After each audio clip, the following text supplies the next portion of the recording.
자, 9번째 썰 한번 가보도록 할게요. 아까 얘기했던 거 종합해서 한번 얘기해 보도록 하겠습니다. 요즘에 서비스업 얘기가 많이 나오거든요. 많이 나오는데 이게 좋은 얘기가 나오는 게 아니라 안 좋은 얘기가 많이 나와요. 아까도 얘기 나눴겠지만 특히 올해 최저시급이 올해가 아니죠. 내년 최저시급이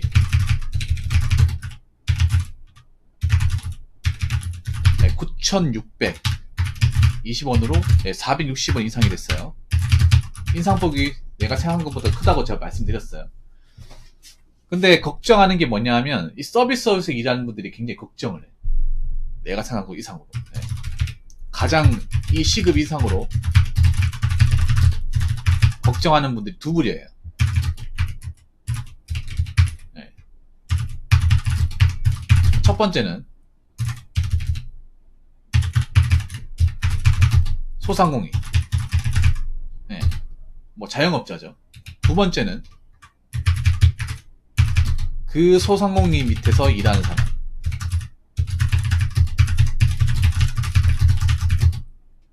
하나 더. 네, 두 가지라고 했는데 세 가지로 얘기했었어요. 세 번째는 뭐냐 하면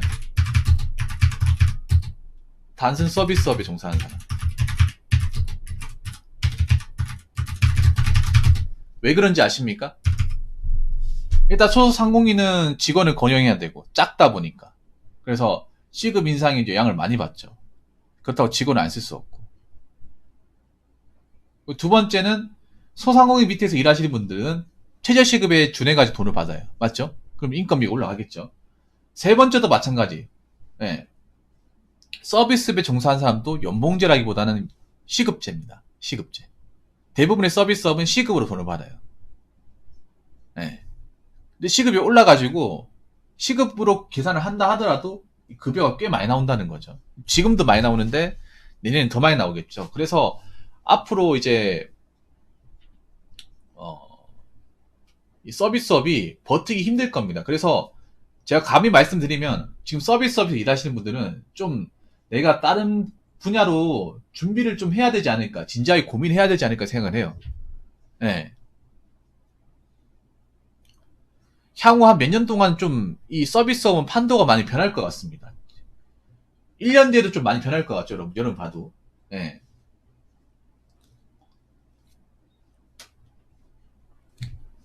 일단 첫 번째는 시급 인상으로 인해 서비스업 채용이 점점 줄어든다는 거예요. 더 줄어들 수도 있고. 원래 서비스업이 채용이 많거든요. 채용이 많은데 특히 여자분들 좀 들었으면 좋겠어요. 여자분들 특히 서비스업 비중이 엄청 높아요. 남자들보다 훨씬 더 높아. 네. 근데 시급 인상으로 원래 뽑으려고 했던 사람도 안 뽑거나 2명 뽑으려고 했던 것도 1명 뽑는다거나 5명 뽑으려고 했던 것도 3명 뽑는다거나 아마 이런 식으로 갈 가능성이 높습니다. 네. 아니면 안 뽑을 수도 있고요.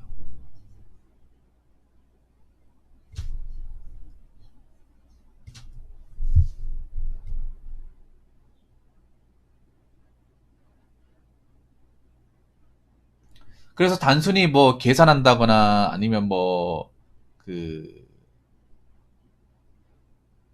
그냥 뭐 사람들 응대하거나 서빙하거나 뭐 그런 일들은 많이 줄어들 거예요. 특히 편의점은 많이 줄어들 겁니다.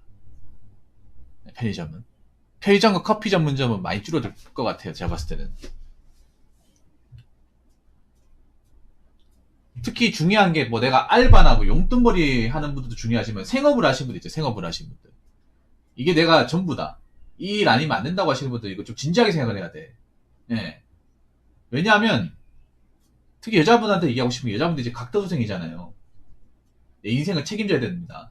책임진다고 했을 때 이 서비스업만 믿고 있으면 안 됩니다. 서비스업만. 그래서 내가 어떤 분야로 좀 길게 일할 수 있는 것들을 반드시 찾아야 돼요. 남자만 기술을 찾고 일하는 게 아니라 여자도 기술을 찾고 일을 해야 돼. 이제 그런 시대가 왔어요. 서비스업은 남자든 여자든 오래 일한다고 해서 기술이 되는 게 아니잖아요. 오래 일한다고 해서 급여가 막 올라가는 것도 아니고. 그리고 나보다 젊은 사람을 얼마든지 대체할 수 있습니다.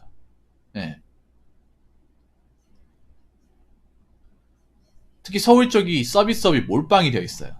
예, 서울 쪽이. 근데 한 3, 4년 동안 이제, 물론 서비스업 존재하긴 하겠습니다만, 좀 많이 줄어들겠죠. 지금보다는. 예. 그래서 좀 기술 분야에 관심을 가져야 돼. 여자분들도 이제 그냥 마냥 나는 편한 것만 일해야지. 서비스업 그냥 단순, 사람 응대만 하면 되겠지. 이런 마인드면 힘들어요. 예. 똑같이 가야 돼, 이제. 아니면 남자들이 일하는 분야에 뛰어든다고. 도전을 해야 돼요. 요즘에 도전하시는 분들이 있긴 하더라고요. 뭐 타의 기술을 배운다든지, 아니 뭐 포크레인 배운 사람도 있더라고. 지게차나.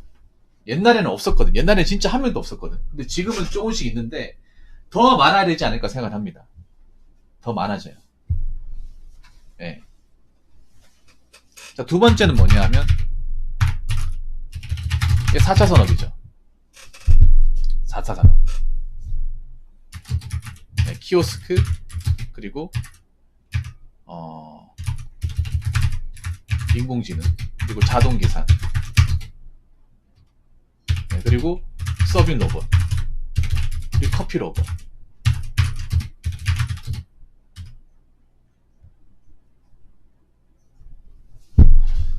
이런 것들이 지금 들어온 것도 있죠. 네, 들어온 것도 있고 앞으로 들어올 거죠, 이게. 네. 특히 내가 봤을 때는 커피 전문점은 이제 사람을 거의 안 쓰는 쪽으로 갈 것 같아. 사장 말고는. 프랜차이즈가 아닌 것 제외하고는. 프랜차이즈도 뭐 정말 잘 나가는 뭐 스타벅스나 엔젤이러스 이런 데 아니고서는 사람을 거의 안 쓰지 않을까요? 네. 거의 안 쓰는 쪽으로 갈 것 같아요. 동네 커피점은 아마 알바 자리 없지 않을까. 지금도 보면 동네 커피점 같은 경우에는 사장 혼자서 모든 걸 다 하시는 분들 좀 있거든요. 네. 그렇게 해도 수익이 좀 많지가 않아요. 그래서 앞으로 커피를 뭐 창업하신 분들이 계실지 모르겠지만 창업하면 아마 로봇으로 가지 않을까. 아니면 무인 카페, 무인 커피 전문점 가지 않을까. 근데 길 가면 한 번씩 있거든요. 무인 카페 같은 거는. 네. 그래서 사실상 이제 커피 뭐 보조 서빙 아르바이트는 거의 뭐 씨가 말랐다고 봐도 되고 앞으로는 거의 보기 힘들지 않을까 생각을 해요. 네.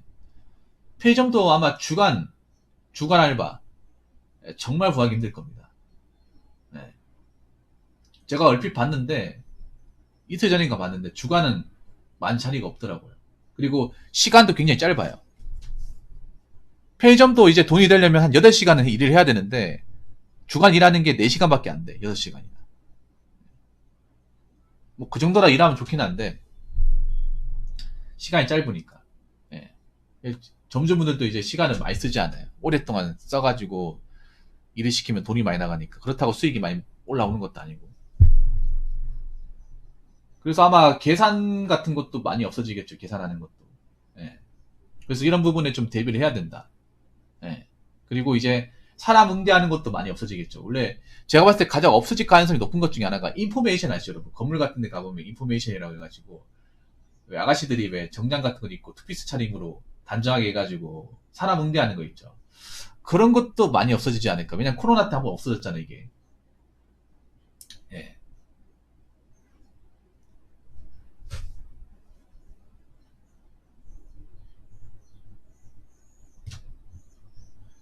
그리고 세 번째는 뭐냐면 뭐 저번에 얘기했던 대로 언택트. 예.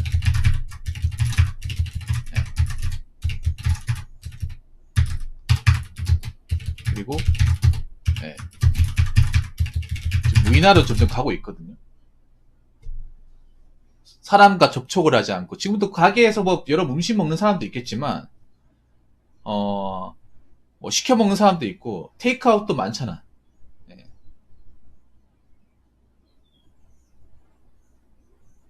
테이크아웃 같은 데도 많이 있어요.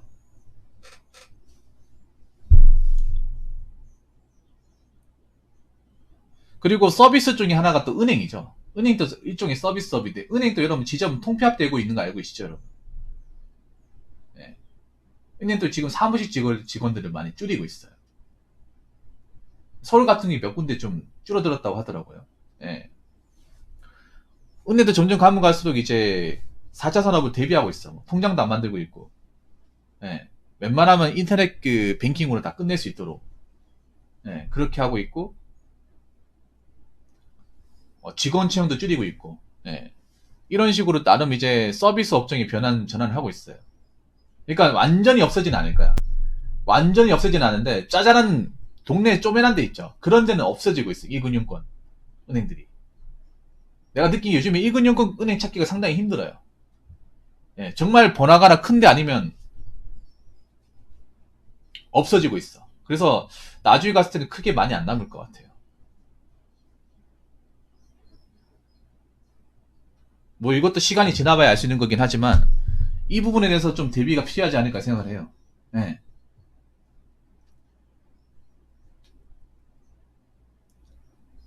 그래서 마냥 서비스업에서 그냥 내가 먹고만 살고 있다고 해서 이게 마냥 해결되는 게 아니에요. 이거 좀 음,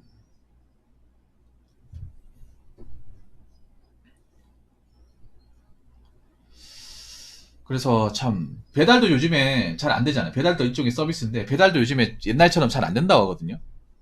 예.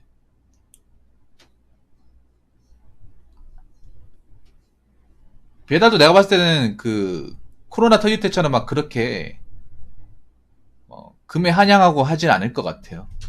코로나 때는 그때 운이 좋았다고 생각합니다. 2년 동안. 왜냐하면 생각해봐. 시급 오르면 배달비 또 안 오르겠습니까? 음식 가격 또 안 올릴까요? 왜냐하면 시급이 올랐기 때문에 어떻게 보면 올릴만한 명분을 만들어줬잖아. 안 그래요? 생각해보세요. 시급 올리면 당연히 시급 올랐으니까 저 배달비 올릴만한 명분이 생겨. 배달비 올려버리면 가맹점비 이런 것도 다 올라가거든요. 그러면 점주분들 부담이 심해지니까 다 음식값도 올리게 되고 음식값 올리면 우리가 또 비싼 가격 시켜 먹으면 또 부담 많이 느끼잖아요. 예. 그래서 옛날보다 확실히 좀 배달 콜이나 이런 게 좀 많이 줄었다고 하더라고요.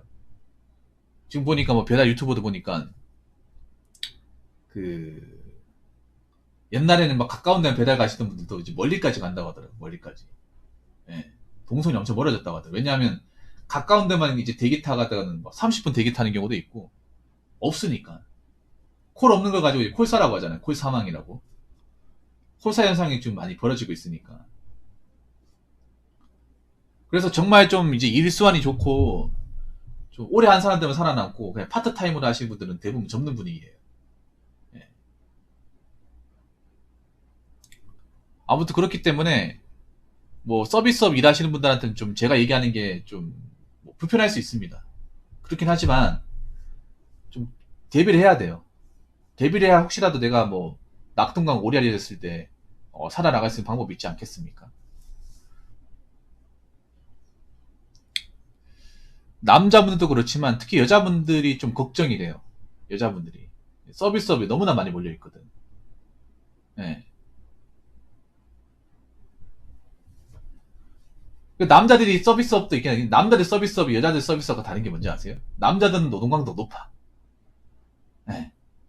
노동강 높아가지고 4차 산업이 들어도 어느 정도 버틸만한 택배 같은 거 생각 상하차 같은 거 도입이 돼도 한 번에 바꾸기 힘들거든요. 한 번에 확 바꾸기 힘들어. 그리고 워낙에 남자가 일하는 데는 육체적인 노동이 가미가 되고 인건비가 싸기 때문에 이걸 한 번에 확 바꾸기 힘들어요. 돈도 많이 들고. 근데 아까 말씀드린 그런 서비스, 단순 서비스 같은 경우에는 프로그램 몇 개로 충분히 대체가 가능하단 말이에요. 그렇기 때문에 변화도 빨리 오고, 일자리 수도 급감할 가능성이 높습니다. 그래서 이 부분에 대해서 뭐 기분 나쁘게만 듣지 마시고, 곰곰이 생각을 해보시기 바라겠습니다. 내가 서비스업으로 먹고 살겠다는 생각은 좀 제가 봤을 때는 좀 무모해 보이지 않을까 생각을 해요. 그래서 좀 대비를 하시기 바라겠습니다. 자, 이상으로 9번째 썰 마치도록 하겠습니다.